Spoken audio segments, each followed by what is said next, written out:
Building a perimeter wall in ARK is a chore, let's face it. Most of you have slapped up a few walls or pillars and said, well, job done, or worst case, as the old ARK players used to do, just throw up a bunch of behemoth gates and say that's a wrap, right? Well, no longer is that the case anymore. With the introduction of the template tool, we're finding many creative builds out there for other creators to share and for us to download, but built within the template tool without requiring any other build from any other player is perhaps the easiest setup if you're looking for a castle/medieval perimeter wall build. With us just recently building this unofficial, and it's incredibly easy to do, and this is all you need. Of course, the template tool that's unlocked with the Lost Colony Day 1 pre-order content, easily unlocked at level 26, requiring simply 1 charcoal, 1 metal ingot, 1 hide, and 3 wood. Equipping the thing, of course, and then cycling through to template tool, and with the templates offered, change local to default, and there you've got a bunch of pre-built, inbuilt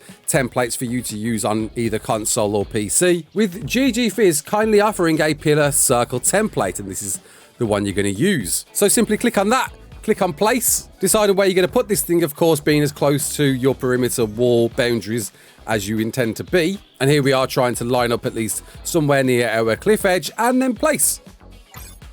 Simple as that. Now you might notice the pillar circle template requires metal pillars. Don't worry about that. If you've got stone pillars, adobe pillars, wooden pillars, whatever pillars you've got, it'll automatically fill in those. So change your build target to auto and simply click the fire button where you'll find it auto fill in all the pillars it can.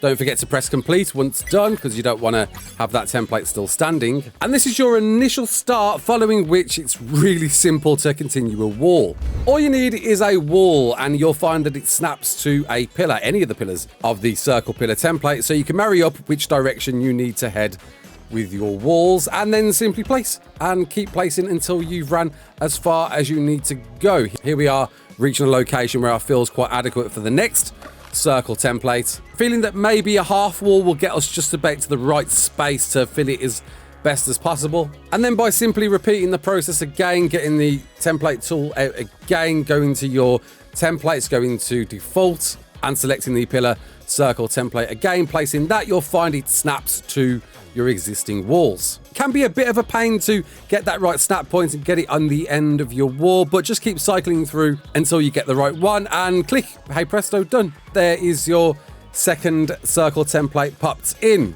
Now, luckily for us, it didn't place every single pillar we intended, and it's great for this example because one, it could be simply you run out of pillars and you need to go and get more and then complete your auto build, or two, the terrain isn't quite level and your pillars aren't going to place at all, which is fine because most of the circle pillar template has been placed and we can use that as a guide to putting in the rest of the pillars. So we're going to complete this template and then use our existing pillars to use as a mirror guide to run 2 beams across to the location you need the next pillar at and simply place it below. Job done. And then we'll just go and repeat this for every other pillar location, which means your terrain won't be an issue regardless of where you've placed this. Bear in mind, of course, there needs to be at least some land below if you want to get the full circle place, but it works. Job's a good one. If it wasn't obvious, you do want to go and pick up the beams that you used as a guide to put down your opposing pillars because the other beams won't place, so just keep making sure to do that as you rotate around each pillar that you need to replace down yourself manually. And job's a good one. That's it. And congratulations, you've got your initial guide to follow. One thing to note, if you want to continue a wall further beyond the foundation limit, I know it's quite obvious, but just simply slap a pillar down and that'll continue your foundation support for your walls as far as you need to go. And that's the game at this stage now. Simply follow your perimeter wall where you decide to have your rooks, how far your walls need to go to the next rook, and rinse and repeat. Get to your next circle location, slap that down, another wall, run that along to wherever you need to, slap another circle down, and keep going until you reach the length that you need to. Of course, us here reaching a gate that we decide to have in place to allow some entry into our base perimeter. And then from here, you're simply going to slap triangle foundations down within the circles. You might find if the terrain's not quite even that the foundations might not be flush with the pillars and actually might sink down by one, but that's okay. We can put down triangle ceilings instead to keep that flush floor alongside the pillars. And don't worry too much about it not looking like a circle right now. It'll all come together in just a moment. So, your single wall line in the middle. Of course, we want to make this into a proper walkable walkway, right? And it's really simple to do. All you need to do is slap a pillar anywhere within the row of walls that you've just placed. And from that pillar, you're going to place a quarter foundation, not a triangle foundation, a quarter foundation. Simply pick up the walls in between that and your circle, and then snap a square foundation to the quarter foundation between that and your circle, and that's it. Easy as that. Go and pick up your pillar, pick up the walls in between your two circles, and replace with your stone foundations now. Of course, as you notice, we did have a quarter wall halfway along this, so we're going to fill in that gap with quarter foundations. And that's the initial template of what you need to follow. From here, your imagination is what you need.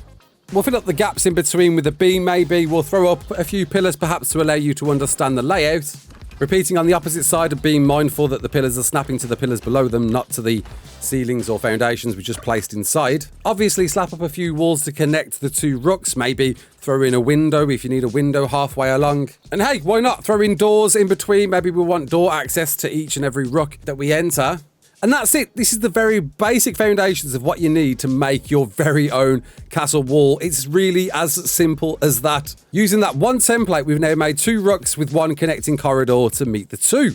But I imagine if you're watching this video and you've watched the intro and you saw the thumbnail, you're thinking, well, how can I make a really cool castle wall? Well, we did make something using this base template, and I'll quickly show you how that's done. So, obviously block up the corridor, go about 3 high on the pillars with each rook, and with those placed, we're simply going to put a ceiling along our corridor, giving us 1, 2, 3 ceilings, and of course a quarter ceiling to fill in that quarter end, giving us a full-blown floor level corridor connecting the two rooks. And then for the second floor, we're going to pop down triangle ceilings once again, but be mindful not to slap them to the ceilings of the corridor. Make sure to snap them to the pillars, or else it's going to look a bit off. And then with our pillars, we're going to turn them into half pillars and then place them across the corridor roof. Alternate to thin half pillars and then slap them on top of the half pillars, and then double up on the thin half pillars on every pillar you've just placed. From there, we're going to turn our pillar into a half beam, and we're going to make sure to place these on the outside of each pillar along the corridor roof. Place a quarter ceiling on any of these beams, and then snap a roof piece off the quarter ceiling, snapping more roof pieces onto that initial roof piece, of which you can then take out that quarter ceiling that we just placed to create a snap point. Then, of course, make sure to get some railings down to get that lovely catwalk look, right? And don't forget you can swap to half railings now as well to make sure you filled in those gaps correctly. Obviously, put down a beam to hide those gaps so you can walk over them without any issues. And there's kind of your initial progress on how we've made a level 1 and a level 2 to our castle wall. But you want to see the rest of it, don't you? Well, what we're going to do here is slap triangle ceilings to the pillars, making sure to do it for both of them because, you know, there's 2 of them. And then slap stone half pillars at the adjoining sections of the corridor roof, with half pillars once again snapped to the top of those. From there, simply slap a wall down next to your pillars, and from your wall, throw up a triangle roof piece. Take out the wall now because it's got the pillars to use as support, and then simply rotate. Keep going in a circle around your roof piece, and there we go. That's it. Done. It's as easy as that. But yeah, okay, of course, you saw the intro, you saw the thumbnail, you said, hang on a minute, that don't look like the thing that you built at the start. What is this magic? How can you turn stone into castle? Well, custom cosmetics, they're a thing. Everyone likes them, everyone downloads them. And there's one particularly awesome one that my good friend Aaron Longstaff has made that, yeah, it is a premium cosmetic, but it's worth it. It looks good. It looks amazing. It's called Castlecraft. You don't have to download it, but if you do, you'll get this skin too. And then within your custom cosmetics inventory, go and find the castle skin set and then go mad. Start decorating everything you just made with your skin. And you'll notice with this one, that the pillars are just a little bit larger to make these rook sections look even more spherical than they did before. And we're just going to keep going mad, placing it on every single stone structure we want. But here's perhaps my favourite part of this cosmetic skin, which is a trim part of the Castlecraft set that, if applied to railings, makes these. Oh, come on. It just gives it that polish that you just can't do any other way. And then from there, we're going to use the village set again from the same cosmetic pack, and apply that to all of the roof pieces that we just built, as well as the top part of the pillars to offer a bit of pillar variety. And then, of course, polish off the top areas of these rooks with the castle skin as well. And that's it. It's as simple as that. Seriously, there is no excuse. There is no reason to never have at least a decent castle perimeter wall looking somewhere similar to this anymore. If you're unofficial PvE, of course. Okay, PvPers, I'll let you off. But anybody else, you need this. I want to see every single base having something like this. No more single wall perimeter walls, no more behemoth gate perimeter walls. This is what you do, and especially if you're playing a Ragnarok, because Ragnarok, castles, medieval, Vikings, and all that jazz, it all comes together, it all makes this happen. There you go. I hope you enjoyed this. If you did, please do comment below and let me know, because I never do building guides normally, so I'm kind of interested to hear what you think about this one. So until the next one, my name's Raasclark. Don't forget to like, share, and subscribe, and as always, peace out.